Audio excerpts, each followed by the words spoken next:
So, you're wondering how to prepare for a penetration test. This is actually a pretty good question to ask yourself. And I want to be very clear that one of the reasons that you should know how to prepare for a pen test is because you're going to need to do a pen test. And if you're not prepared for it, you have a problem.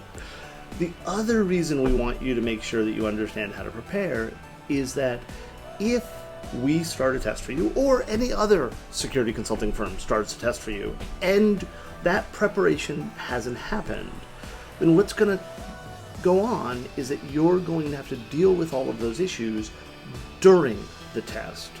And let's be blunt, that means you're wasting time that would be better served working through the pen test.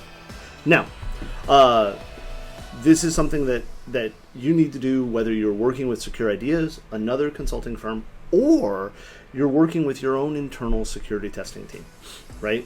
So very often we talk to people and they look at how security testing is done and they compare it to a software development firm. And this is probably not a good idea. And one of the reasons for that is that you're comparing an engagement that is typically within a few weeks at most to an engagement, that's the pen test, to an engagement that probably is going to take months, if not years, to complete, right? And if you're looking at a project that's going to take months, then preparing beforehand isn't as critical. But if we're coming in and doing a pen test, especially if you start looking at like the bulk credits where these tests are designed to be done within a day or two of being requested, that preparation is critical. So there's a few things that you should take into account.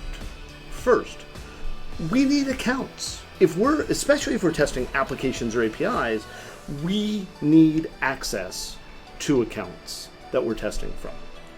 Same thing happens on networks, right? You're going to get a better test if we have accounts.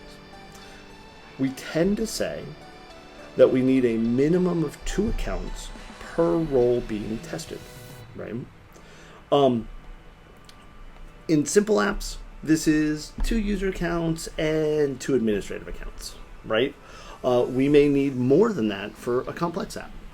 One of the ways to make this easy is when we talk about applications, think about how you prepared the application for QA testing. Do the same thing for pen testing, right? It's a similar type of testing with different results, right? Another thing that you want to think about there is while we do testing, if the app has self-registration, okay, that's good. We can register during the during the test, right? But you are probably not going to be able to have us register and get privileged access or elevated access. For example, in a multi-tenant system, we would need to test as a tenant administrator, but we would also want to test as the registration of a user that gets applied to that tenant, right? So you would create the tenant administrator users for us, and then we would build the other accounts. Make sense? Code stability is another thing that you should talk about. Now, I'm thrilled when organizations come to us and say, hey, we want to do this security testing before it goes to production. Good for you, right? That's awesome. But you need to make sure that the code is not just half-baked, right? A lot of times, people will have us test an app, and when we get into the app and we find stuff, then the answer is, oh, but that feature's not done yet. Okay, well then you wasted money on that test. And that might be okay for you, but I don't like wasting money, right? So what you want to do is make sure that the code is as stable as possible, right? We understand that changes are going to happen, everything else like that. And as you're working with us, or whatever security consulting firm that you are, if you know of functionality that doesn't work yet, let us know in advance. Because when we start testing it, when we get to that functionality, we don't know if it doesn't work because it doesn't work yet, or if it doesn't work because we're doing something wrong, or there's a problem with our account or whatever, and then we waste time troubleshooting that with you. Okay, so it's okay to test something that isn't finished as long as we know it's not finished. A good way to think about this is it ready for QA?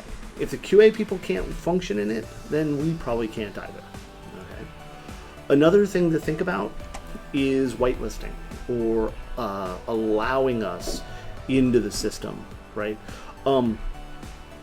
Many people get confused by this. They'll be like, okay, well, we're ready for you to test this app. And we'll go to the app and it's like, okay, well, it's only accessible from certain IP addresses.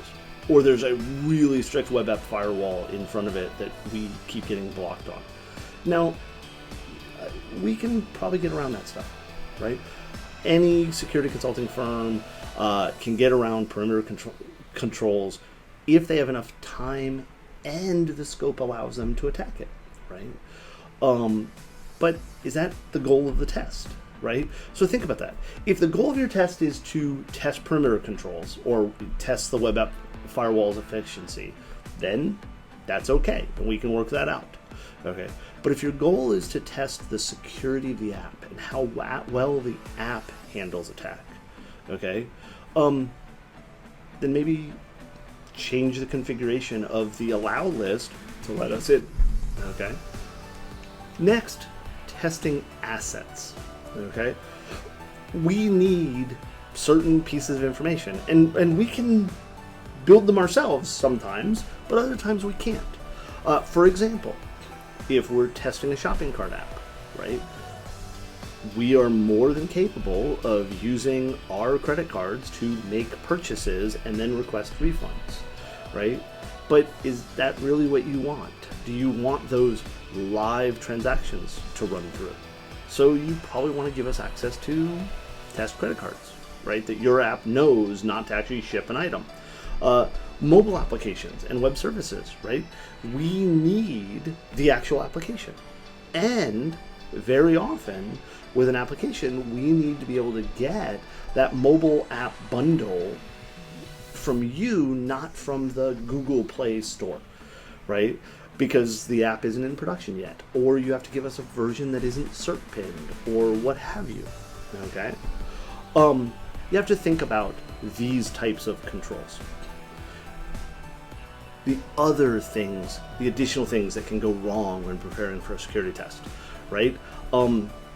Your application requires us to go through a VPN or other access point, and your VPN provisioning requires us to have an Active Directory account, or it's a long drawn out onboarding process, right?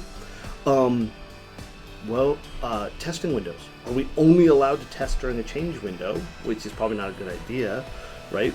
Or do you need to open up a ticket, right? Do you have to do a change control ticket and run through that process before we start testing? Do you have to notify a third-party vendor like Microsoft or Oracle or Salesforce that you're doing a test of an application that they're hosting for you? We can't do that for you because, well, imagine you're Oracle and I call you up and say, hey, so-and-so wants me to hack their app. That cool? They probably shouldn't allow that. But you as the authorized customer can contact them and say, we're having a test, right? We want all of our tests to run as efficiently as possible. We want to be able to do as much testing as possible within the window that we've got. So for us, it's a good idea for you to be as prepared as possible. And if you choose Secure Ideas, as you walk through the statement of work process and then the kickoff for the test, we can answer any questions you have. And even before you choose us, we can answer any questions you have about what those specifics are for your organization, right? We can figure that out with you. I appreciate your interest. If there's any other questions you have, please don't hesitate to ask.